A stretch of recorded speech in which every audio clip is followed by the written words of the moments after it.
تو ایک خرگوش تھا جو گھوم رہا تھا، ایک کتا تھا جس کے گلے میں پٹا ڈلا ہوا تھا، اور شکاری اس کتے کو اشارہ کر کے اس کو انلیش کرتا ہے، اس کی بیلٹ کھول دیتا ہے۔ کتا خرگوش کے پیچھے بھاگتا ہے، خرگوش کو پکڑنے کی کوشش کرتا ہے، خرگوش بھاگتا رہتا ہے، بھاگتا رہتا ہے، کتا بھی بھاگتا رہتا ہے، بھاگتا رہتا ہے۔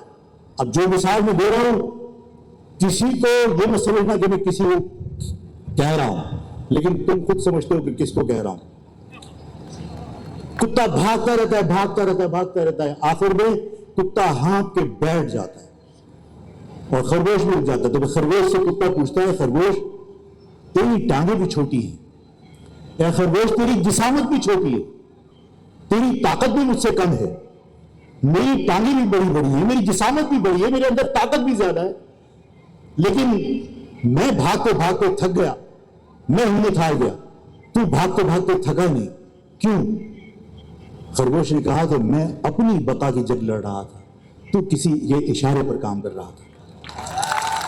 میں آپ سب کو یہ سمجھانا چاہتا ہوں کہ جو لوگ یہ سمجھتے ہیں، جو لوگ یہ سمجھتے ہیں، دیکھیے بات یہ ہے کہ جب اس لفظ مہاجر سے کسی کے دل میں نفرت بیٹھ چکی ہے اور وہ مجھے اس پاکستان کا شہری تسلیم کرنے کو تیار نہیں ہے، تو آپ تلوے چاٹ لیجئے، انجام وہی ہوگا جو آفاق کا ہوگا۔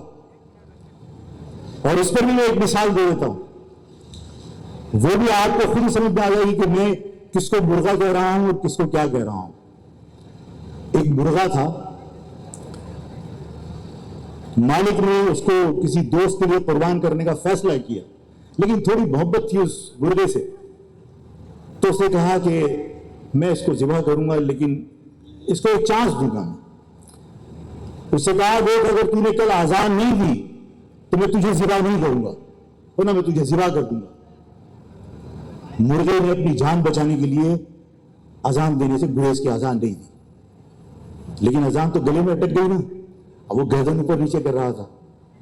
مالک نے کہا یار یہ تو بچ گیا، لیکن دوست کے لیے قربان بھی کرنا ہے، فیصلہ تو قربانی کا تھا کہ قربان تو کرنا ہے اس کو، مرغے کو۔ تو مالک نے کہا کہ اے مرغے دیکھ تو اذان دینے میں تو بچ گیا، لیکن کل اگر تو نے گردن اڑائی تو تجھے ذبح کر دوں گا۔ اب اپنی گلے میں جو اذان پھنس گئی تھی اس کو بھی دبا کے بیٹھ گیا اور گردن بھی نہیں ہلائی۔ تو دوسرے دن مالک نے کہا کہ ارے سے تو گردن بھی نہیں ہلائی، تو کہا یار تو نے گردن ہلائی تو بچ گیا، لیکن دیکھ اگر تو نے کل پر پھڑپھڑائے تو پھر تیری خیری تجھے ذبح کر دوں گا۔ مرغا بہت رویا، اس کے بعد جو ہے اسے پر پھڑپھڑانے سے گریز کیا۔ مالک نے کہا کہ تو نے پر نہیں پھڑپھڑائی تو بچ گیا۔ اب مالک کہے کہ میں اس کو ذبح کیسے کروں؟ مالک نے کہا دیکھ اگر تو نے کل انڈا نہیں دیا تو میں تجھے ذبح کر دوں گا۔ اب آپ سوچیں اس وقت کیفیت کیا ہوگی مرغے کی۔ مرغا رو رہا تھا اور مرغا کہہ رہا تھا کہ یا اللہ میں نے اپنی اداؤں سے انکار بھی کیا، میں نے اذان دینے سے بھی انکار کیا، اگر مجھے مرنا ہی تھا تو اپنی اداؤں کے ساتھ مرتا، اذان دینے سے گریز کر کے مجھے ذبح کیا جائے گا۔ تو جو لوگ یہ سمجھ رہے ہیں، جو لوگ یہ سمجھ رہے ہیں کہ کسی کی دلالی کر کے کوئی جیل سے چھوٹ جائے گا، کسی کی دلالی کر کے کوئی کچھ دن جی لے گا، تو من حیث القوم جو پوری مہاجر قوم کا حشر ہوگا وہی تمہارا حشر ہوگا۔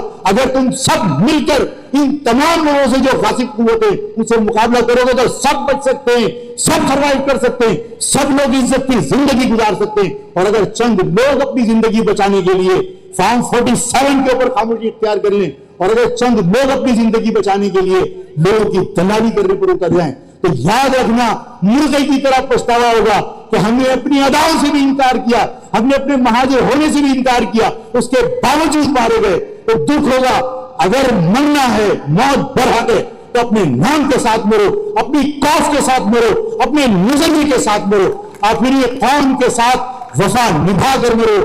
مرنا ضرور ہے، تو اگر یہ کہے کہ تحریک میں کام کرنے سے موت آتی ہے، تو اس ملک میں اس شہر میں لوگ مرے ہیں، 83,000 لاوارث لاشیں ایڈی نے دفنائی ہیں، نہ اتنے کارکن الطاف کے پاس تھے، نہ اتنے کارکن آفاق کے پاس تھے۔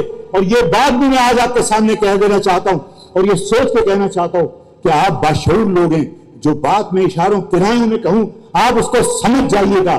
آپ اس کو گھر جا کے ٹٹولیے گا کہ آفاق نے کیا کہا.